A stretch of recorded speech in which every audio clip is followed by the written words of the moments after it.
안녕하세요. 언제나 열정적인 하필수학입니다. 자, 이번엔 광희고등학교 2023년 1학년 1학기 기말고사 문제를 한번 분석해 보도록 하겠습니다. 자, 이번 1학기 기말고사는 중간고사의 복수열정 같은 그런 문제라고 생각을 합니다. 이번에 가장 큰 특징은 문항수의 차이가 생겼죠. 문항수의 차이. 작년과 올해의 가장 큰 차이는 객관식과 서술형 문항수. 자, 작년 22년 1학기 기말고사는 하레벨이 7개, 중레벨이 7개, 상레벨이 1문제밖에 없었습니다. 다시 말하면 하문제가 7문항이고 중상 문제가 8문항이어서 문항수가 총 15문제였죠. 근데 이번 시험은 하레벨이 7개, 중레벨이 9개, 상레벨이 무려 5개. 그래서 총 중상 레벨이 14문제여서 문항수가 21문제가 출제가 되었습니다. 작년과 비교해서 무려 6문제가 추가가 되었죠. 자, 작년 같은 경우랑 올해를 비교해 보게 되면 작년에는 객관식으로만 10문제가 나왔고요. 서술형으로 5문제가 나왔습니다. 배점은 객관식이 50점이었고 서술형이 50점이었습니다. 이게 매년 반복되었던 광희고등학교 출제 경향이었습니다.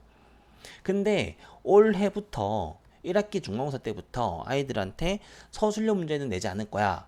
전부 다 객관식으로만 갈 거야. 라고 했기 때문에 문항수가 이렇게 변화가 된다는 거는 누구나 예상을 하고 있었습니다. 이거는 이미 나왔던 정보였기 때문에. 그런데 공부를 잘하는 친구들끼리는 어떤 얘기를 하냐면 서술형 문제가 쉽니 객관식 문제가 쉽니 누가 문제가 더 어렵습니까? 라고 물어본다면 객관식이 서술형보다 더 어렵습니다.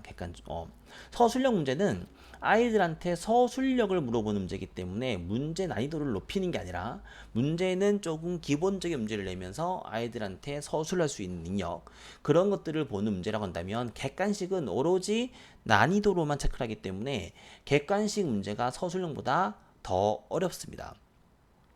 그래서 사실은 이번 1학기 중간고사를 볼 때 사실 광희고등학교 학생들은 심화 문제를 많이 공부를 했었습니다. 문제가 어렵게 나올 거니까. 학교에서 서술형 문제를 빼고 객관식으로 문제를 낼 거야 라는 말뜻은 문제가 어려워질 거라는 뜻이었습니다. 그래서 문제를 어렵게 공부를 했었는데 막상 뚜껑을 열어봤더니 중간고사 문제가 되게 심플하게 나왔어요. 생각보다 어렵지 않게 나왔어요. 더구나 학교에서 한 문제가 한 문항이 오류가 발생이 되었죠. 한 문제가 오류가 발생이 되면서 전교 학생 모든 학생한테 그 문제를 오답 처리를 했습니다. 정답 처리를 한 게 아니고 오답 처리를 했죠.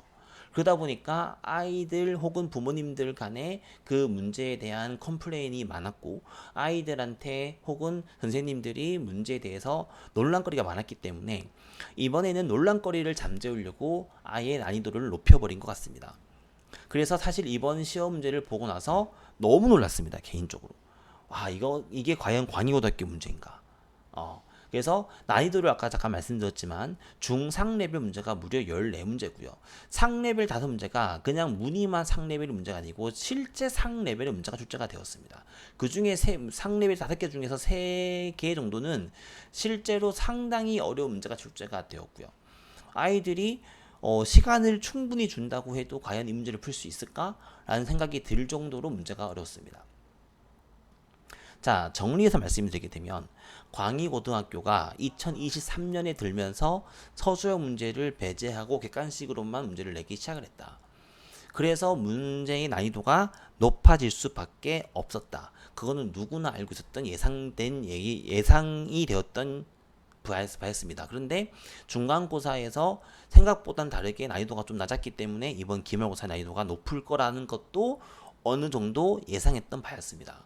그런데 이번 난이도는 예상했던 거를 뛰어넘는 더 어렵게 출제가 되었죠. 자, 시험을 보는 시간이 50분입니다. 광희고등학교는 50분을 줍니다. 50분 동안 21문제를 본다는 말은 한 문제당 거의 2분 안으로 문제를 풀어라는 뜻이죠. 뭐 OMR 체크하고 하는 것들을 감안한다면 한 문제당 2분이면은 적당한 거 아닙니까? 라고 생각을 한다면은 아니죠. 수능보다도 시간이 더 촉박하죠. 실제로 이번 시험은 난이도도 어려웠지만 시간과의 전쟁이 더 컸습니다. 이게 더 중요한 관건이었습니다. 단언컨대 이번 광희고등학교에서 모든 문제를 주어진 시간 내에 다 풀어서 제출한 아이가 전교에 과연 몇 명이나 있을까? 문제를 자기 페이스대로 문제를 풀어서 한 문제도 찍지 않고 혹은 틀렸다고 하더라도 맞고 틀리고를 떠나서 문제를 전부 다 꼼꼼하게 다 읽고 고민해서 문제를 푼 친구가 과연 전교에 몇 명이나 있을까? 저는 많아야 5명이라고 봅니다. 나머지는 적어도 2개, 많게는 3개, 4개 이상 문제를 읽지도 못하고 찍었을 겁니다. 그만큼 시간이 촉박한 문제였습니다.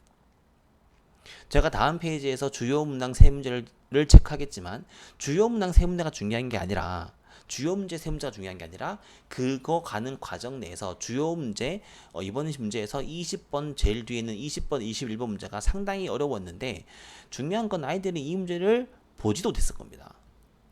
그 앞에서 이미 시간이 다 끝나버렸기 때문에. 그래서 이번 시험은 상위권들이 피해를 볼 수밖에 없는 시험입니다. 왜 상위권이 피해를 볼 수밖에 없느냐? 상위권이라고 해도 시간이 부족했기 때문에 20번, 21번을 못 풀었을 겁니다. 중간 레벨의 중위권 아이들은 어차피 20번, 21번은 못 풀었을 겁니다. 그렇기 때문에 누구나 20번, 21번이라고 하는 가장 어려운 2문제를 나도 못 풀고 너도 못 풀고 하는 게임을 갔기 때문에 나머지 걸로 싸우는 걸로 간다면 중위권이 훨씬 더 유리해지죠. 이번 시험은 극상위권을 제외한 상위권 아이들이 무조건 피해를 보는 시험이었다. 제가 볼 때는 극상위권도 피해를 봤을 겁니다. 어차피 문제를 못 풀 수도 있었기 때문에. 아예 중간권 친구들은 그 문제를 버린 채 문제를 풀었겠죠. 그렇기 때문에 중간권 아이들한테 훨씬 더 유리한 문제였다. 여기서 상레벨이 몇 개였고 하레벨이 몇 개가 중요한 게 아닙니다. 이 문제는 무조건 시간 싸움이었습니다. 이 시험은. 그래서 시험 문제로서는 많이 아쉬운 문제였습니다. 문제를 한 문제씩 분석을 해보게 되면 아이들이 이걸 과연 못 풀만한 문제일까? 학원에서 이 문제를 우리가 안 접해봤나? 라고 물어본다면 모든 문제는 학원에서 다 풀어봤고요. 학원에서 적어도 3문제 이상의 문제는 다 풀어봤던 문제들입니다. 3번 이상씩 다 풀어봤던 문제고요.